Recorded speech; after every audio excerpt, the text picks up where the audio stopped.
ஒரு கேள்விமா. இது வந்துட்டு நியாயப்படி கேட்கிறேன்மா. எல்லாரும் கேட்கக்கூடிய கேள்வி. சமீபத்தில இவங்க 2 பேரோட மாதம்பட்டி, ஜாய் அவர்கள் பிரச்சனை போய்க்கிட்டு இருக்கும்போது, இவங்க ஒரு இன்டர்வியூல சொல்றாங்க, மாதம்பட்டி அவர்கள் அந்த குக்கு வித் கோமாளி செட்ல இருந்த சபானா அவர்களுக்கு தவறாக மெசேஜ் பண்ணியிருந்தாரு. அந்த மெசேஜ் என்கிட்ட இருக்கு. ஏன்னா சபானா இவங்களுக்கு அனுப்புனாங்களாம். அந்த மெசேஜ் என்கிட்ட இருக்கு. அடுத்த நாள் வந்து செட்ல வந்து பிரச்சனை ஆயி, அதுக்கப்புறம் தான் அந்த ஷூட்டே நடந்துச்சு அப்படிங்கிற ஒரு தகவல அவங்களுக்கு தெரிஞ்சுச்சா? தெரியலையா?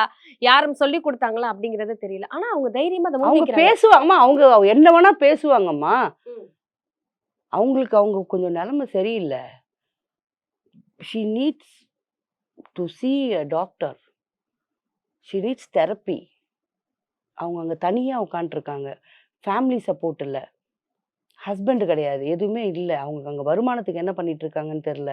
மேபி நீங்க கூப்பிட்டு இது 5000, 10,000 என்னத்த குடுக்குறீங்களோ, அதுக்காக அவங்க அப்படி என்ன வேணா பேசுறாங்கம்மா. She needs therapy. சொல்லுங்க. நான் அவ்வளோதான் சொல்லுவேன். எல்லாம் தெரிஞ்ச மாரி அவங்க பேசுறாங்கன்னா, நத்திங் இஸ் ஹியர். உங்களுக்கு பர்சனலா மாதம்பட்டி அவர்கள பத்தி தெரியும். தெரியும். அவர பத்தி கொஞ்சம் சொல்லுங்களேன். ஏன்னா நெறைய தொடர்ந்து பார்த்தா, அவர் ஒரு பொம்பள பொறுக்கி, நெறைய பேரோட பழக்கத்துல இருப்பாரு. அவருக்கு சில பேர் பேசியிருக்காங்க. அவர் பெரிய பெரிய ஆள்கள் கூட லிங்க் இருக்கு. அதனால அவர பத்தி யாரும் பேச பயப்படுவாங்க. ஐய்யயோ! அப்படிங்கிற மாதிரியான எவ்ளோ விஷயங்களும் பெரிய ஆள்கிட்ட லிங்க் இருந்தாலும் என்ன? இப்ப அவருக்கு வந்து சிஎம் அண்ணா கிட்ட கூட லிங்க் இருக்கட்டும். ம். உதயநிதி தம்பி கிட்ட கூட லிங்க் இருக்கட்டும். இந்த மாரி ஒரு தப்பு பண்ணியிருக்கான்னா, இதுக்கு சப்போர்ட்க்கு வருவாங்கன்னு நெனைக்கிறியா? நீ கொலை பண்ணிடு.